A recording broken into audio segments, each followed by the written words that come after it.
The Open Secret. Let's bring the fun back in dysfunction. My dear friend Lisa Gale. In a way, we have all experienced abandonment. I don't know of one person who has grown up in a perfect family. We live in a dysfunctional world, and our families and we are a reflection of that dysfunction. Even the families I grew up with that I thought were perfect Brady Bunch family only appeared that way on the outside. There was just as much dysfunction, I came to learn later. It was only hidden. During my divorce, I found much comfort in Elizabeth Lesser's book, Broken Open, so much that I slept with it every night, hoping the words of wisdom would magically sink into my brain during my slumber. Just to know that other people are as messed up as me was a healing balm to my soul. Rumi, a 13th century mystic poet whose writing is still just as potent and fresh today, refers to the masks we wear as the open secret, which shows up in our life from simple interactions to deep dysfunction. Our typical exchange of greetings goes something like this. Hi, how are you? They say, well. You ask, how are the kids? They say, great, everyone is well. The job? They respond, fine, all good. Then they ask the same questions back, and you walk away thinking they have it all together and their life seems so perfect. What's wrong with me? Not that we want to hear everyone's dirty laundry, but it would behoove us to remember that no one's life is perfect. Everyone has their own issues and dysfunctions, and deep down we know that. When I was going through my divorce, I walked around like a wounded, wet noodle, heartbroken and depressed. Only my close friends knew how I was feeling. With everyone else, I did the old cover-up. Fine, well, everything is good, smiling on the outside, but dying on the inside. One time, though, I was moved to open up with the truth to a Starbucks employee who was taking my coffee order. I was wearing a cherry sweatshirt to compensate for my dreary mood that said, the sun shines for everyone. Fake it till you make it was the only thing at that point I was capable of doing. She made a nice comment about it, and I courageously replied that the sun didn't shine for me anymore, that I was going through a divorce and my heart was broken. Her sunny disposition immediately went solemn as she shared that she went through a similar experience and knew how I felt. She proceeded to give me a cup of coffee on the house with a genuine, heartfelt smile and said, things will get better. Well, I know this didn't cure my broken heart. In that moment, I felt like the sandbag of sadness was a little lighter and I could breathe again. There was a crack of light that entered my heart, and I knew that the sun would indeed shine on me again.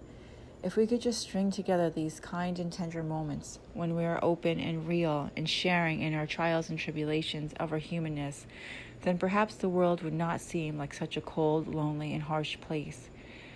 When we are unguarded and vulnerable, we allow others to be the same, and in that moment, the world is lifted to a little higher vibration. Never make assumptions. A simple act of kindness and generosity can make a huge difference in someone's life. One of my first private yoga clients back in 2003 showed me the power of being present and kind.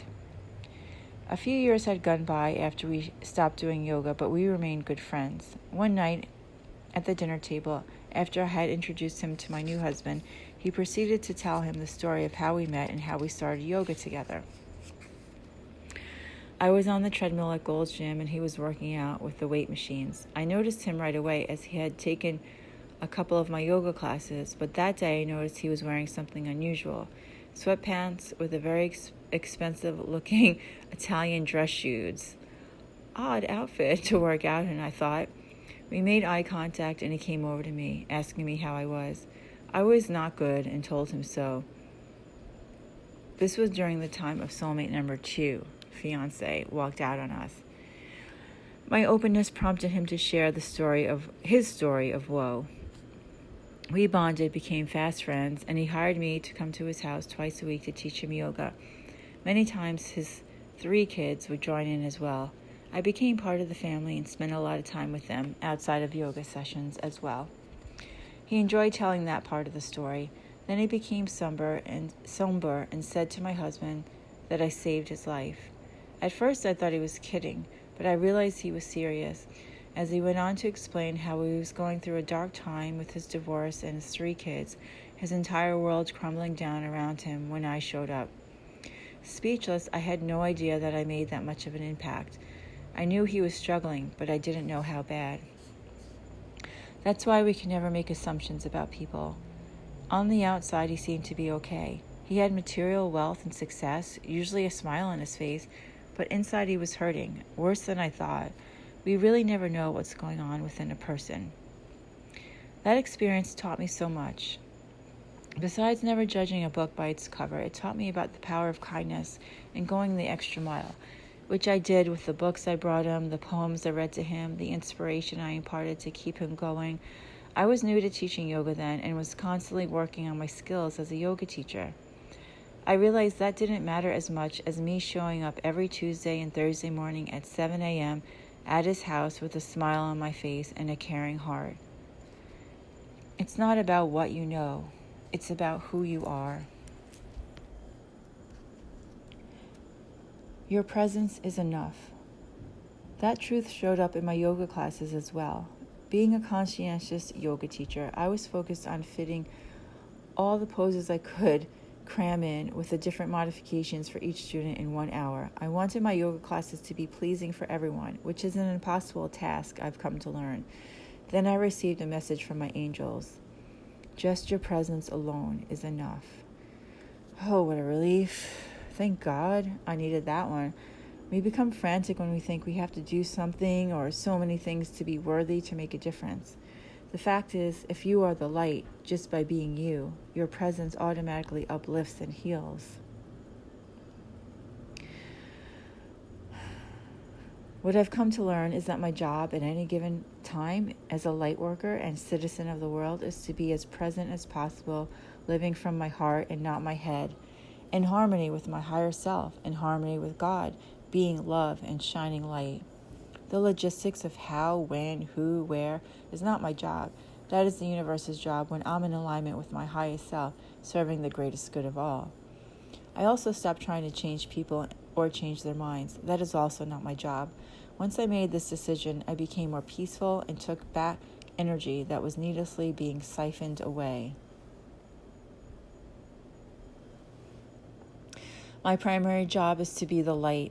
My secondary job is through whatever means I'm expressing my light with, whether it's consulting, waitressing, teaching yoga, cleaning houses, parenting, etc. Once the divine foundation is set, all else falls into place with ease and grace. Go the extra mile. The financial world served my soul as I took the advice to heart from The Greatest Salesman in the World by Og Mandino. Go the extra mile. This is a rare practice in today's cutthroat world where people are trying to get as much as possible with giving as little as possible, thinking they will get ahead this way. The opposite is true, however. When I first implemented this philosophy as a financial consultant, every time a customer opened an account with me, whether it was for $500 or $50,000, I sent a handwritten thank you card, a rare and precious practice. While I can't say if this had an immediate effect on my sales, I believe it helped. Give and give thanks. Gratitude is the attitude.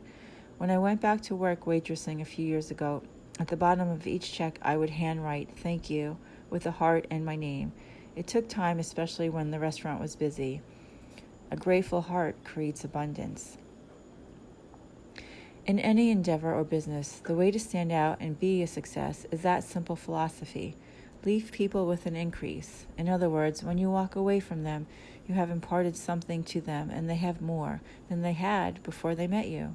It could be as simple as a warm smile or greeting, an encouraging word, a positive wish or intention, a compliment, or an act of kindness. If you feel successful, you will leave them feeling successful. Happiness is contagious.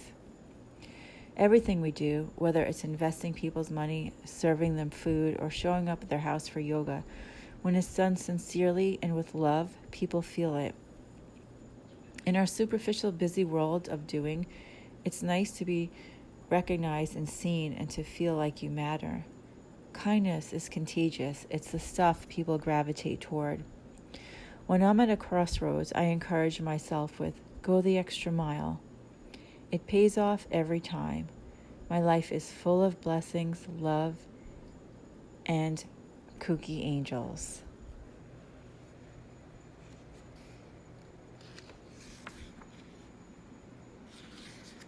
God's calling. You better answer the phone. As I look back on my life, I see that even though I had a rough start and not a whole lot of support from family in the traditional sense, I was always surrounded by an entourage of angels, random people who went out of their way to show me kindness or help in some way. Angel intervention at its finest. It was like God said to my soul, "All right, kid, this lifetime is going to be a bitch. Are you ready for it?" "Yes," I said, and God replied, "Of course you are, because you are a brave and loving soul and willing to give of yourself to help others.